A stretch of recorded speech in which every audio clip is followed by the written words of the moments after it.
First-time voters are expected to consider a wider array of issues come polling day. Analysts say that beyond bread and butter concerns, many will also consider societal issues that shape Singapore's future. How candidates use social media could also turn the tide. Eugene Chow with this report. Around 205,000 citizens are aged 20 to 24, likely reaching the legal voting age since the last election. That's about 7.5% of the 2.75 million Singaporeans who will head to the polls on the 3rd of May.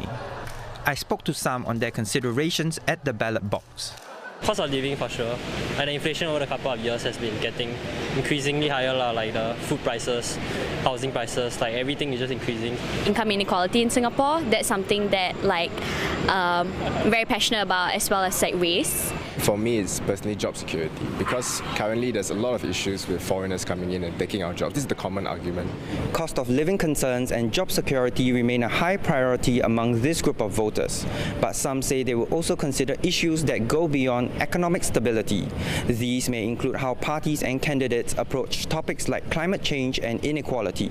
I think the so-called post-material issues would also come out a bit more in discussions, especially now that we see there are more possibilities of representation across different spectrums, right?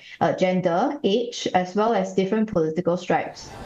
These concerns may very well influence how and where parties field candidates, with some already introduced being as young as 24.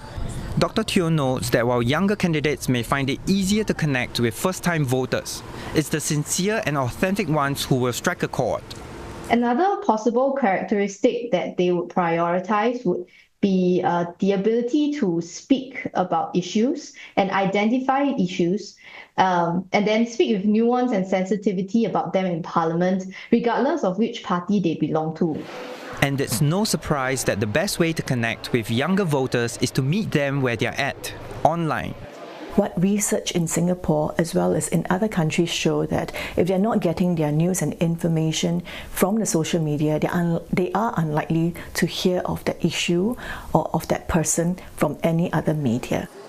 While social media platforms are effective at reaching younger voters, it's not always fun and games.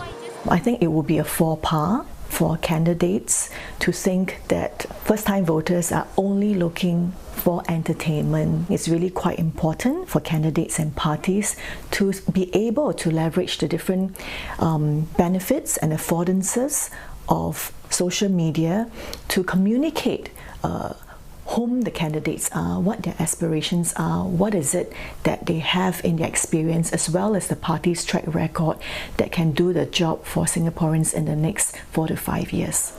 Still, Dr. Soon says a strong digital game isn't enough. Candidates need to hit the ground to engage voters face to face.